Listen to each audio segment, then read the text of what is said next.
Jesus often answered people with one simple question. Have you not read?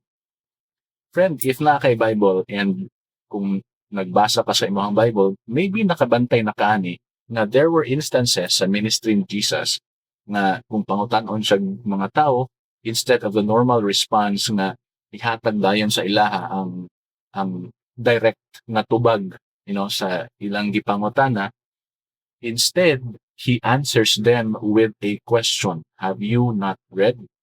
Diba? Siguro nakabantay na mo ana, and that is actually by design. Naituyo si Jesus ana, naa siya'y point ana, naa siya'y mensahe ana. Okay? In Matthew chapter 12, the Pharisees, they confronted Jesus about the Sabbath. Okay? Pero si Jesus, he did not argue with them. He did not argue with the Pharisees. He went straight to the scriptures. Okay? Kasi answer ni Jesus, have you not read what David did? Diba? Mo na iyang gisulti sa Matthew chapter 12 verse 3. And then kumunao pag yun ta a couple of verses lower, unsa na po'y sumpay ni Jesus, or have you not read in the law? Okay? Have you not read? Have you not read? Kabantay mo sa pattern?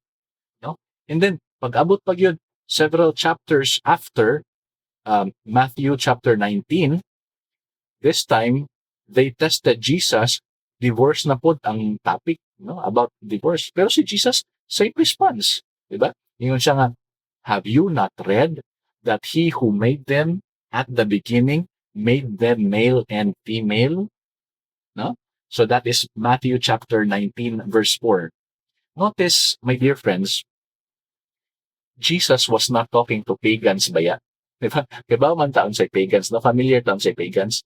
Mga tao nga ang ilang gisimba o sahay ang mismong bukid or ang kahoy, punuan, or ang moon, or ang stars, or animal, pagans. Diba? Jesus was not talking to pagans sa kato nga mga times nga iya silang gitubag na have you not read. Dili ba ang mga pagans yang istoryahan ato? He was talking to religious leaders, mga dagkong tao sa religious world ato nga time. If di na to na-imagine, if di na to na ma-imagine, siguro, pwede na to silang ma-equate sa mga high-ranking religious leaders sa atong panahon karon. Maybe, kung arita sa Catholic na side, Archbishop, mga inana, no? Mga rank, Archbishop, mga Bishop, Archbishop, kung arita sa mga Protestant na side, sa may mga rank sa Protestant, senior pastor, siguro inana, di ba? Mga senior pastor, mga reverend. No? So, inana nga mga klase nga tao, ang gitubag ni Jesus o have you not read?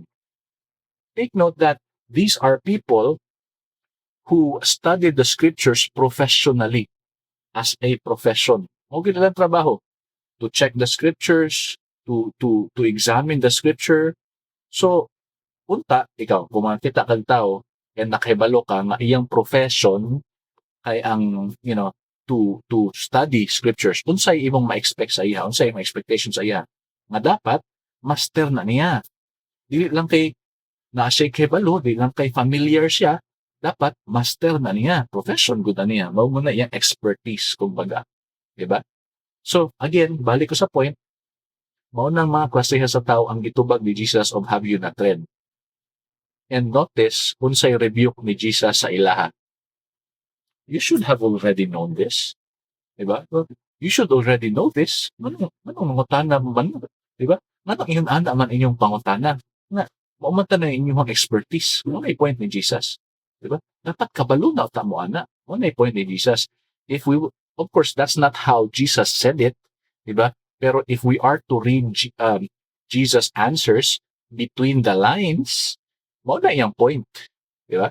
And that is very sobering. No? That is a very sobering thought for us today. Karong panahon na. Why? Because Jesus expected people to know scriptures. Dili lang kay ang mga religious leaders lang.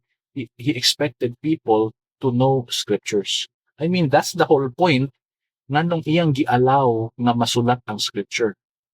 Kasi pasabot nimo, Brother Jay, nga gipasulat ang scripture. Well, take note. Katong si Jesus, adung na siya mamatay, di ba? Ilang ingon siya, ay mo kabalaka. mawala ako sa inyo ha. Kay ning adto na kog langit ipadala man sad akong Holy Spirit. Unsay purpose ko na sa Holy Spirit? Aron ipahinumdom sa Holy Spirit sa mga apostles ang katong tanan. Take note, important na a word. Tanan, all truth. Not 99% of truth, all truth. Tanan nga gitudlo ni Jesus sa ilaha, tanang na-witness nilang mga gipambuhat ni Jesus, kato tanan, ipahinumdom to sa Holy Spirit nila. For what purpose? Aron lang naa sila ma-recall? Of course, aron nga inig-witness nila, diba? Kay mo may ng trabaho, you are to be witnesses of me, no, starting from Jerusalem, diba? Aron inig-witness nila na sila actual nga mga ma-recall. Of course, that's one purpose. But the second purpose is na sa 1 John chapter 1 verses 1 to 4. Yung sa ingon ni Apostle John din ha. Atong tanang ilang na witness ni Jesus, atong tanan na ilang na experience, ilang gisulat. Ano man? Ang gipramisan ni Jesus sa Holy Spirit kinsa ra apostles. Sila gipramisan nga manaay 100% accurate recollection sa tanang gitudlo ni Jesus. Unsay pasabot? The rest of the people of the world does not have that memory. Of course, usaw nila pag naan nga memory nga wa man sila naguba ni Jesus, wala man ta naguba ni Jesus. What does that mean? Maglalista. O dili oy mo na itabo dili. So, in God's omniscience sa iyang pagka wise, iyang gituyo nga ipadala ang Holy Spirit para magihat ang mga apostles nga mahinumduman tanan aron katong tanan ilang nahinumduman ilang masulat to preserve for our consumption today. Do you see that? Iyan ang i-allow nga ma-preserve para naatay magamit. No? Jesus expected us to know Scripture. Dili lang taman nga, okay na ko kay nag-own na ko Bible, na ko akong own na Bible, goods na ko.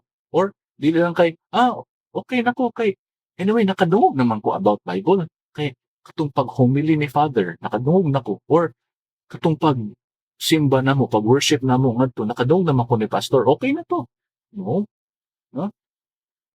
Jesus expect us not only to own a Bible and to hear it being preached, but to actually open it for ourselves, read it, and read it with the goal, with the intention of understanding it. Diba? Diba? Because, hatagan ta mong example. For example, this may not be the most accurate apple to apple nga example, pero just bear with me. For example, na kay uyab. Ngayon ka, binangga kay nako ni akong langga ay love kay nako ni. Pero di ka ganahan mo tan-aw sa iyang mga chat, di ka ganahan mo abli sa iyang mga gipang storya sa imuha, sa iyang mga chat messages, iyang mga text, di ka ganahan. Pwede din na. Diba? The same thing with God. Imong baba, sige istorya, pinangga kay nako ang Ginoo, but you hate His word. Pwede din na. That cannot be. That is a contradiction. Okay? Pero balik ko sa akong point. Ang katong mga Pharisees before o mga Sadducees sa katong nga time na naapa si Jesus diri sa kalibutan, He was telling them you have the responsibility to know and understand scriptures. Well, guess what? That responsibility, my friend, it has not changed. Iyang gihatag ang kaning scripture, He made it available up to this point because He expects something from us. He expects us to also know and understand scriptures. No? So, I encourage you, my dear friend, open the text for yourself. No? Not just because, giingnan mo ko ni Pastor Good, napabasahan ko na ko, or giingnan mo ko ni Father Good, napabasahan ko, or masuko man gud si Papa or si Mama kung di ko magbasa. No. Read it. Open the text yourself every day because you understand why you are doing it, because you love God's word. Diba? That should be your motive. Ano man, because guess what? Again, Jesus today still asks the same question. Have you not read? Never trust a preacher blindly, not even me. The Bible is the standard, not me. Search the scriptures. If I speak truth, please obey God. If I don't, please reject me. Remember John 7:17, Acts 17:11.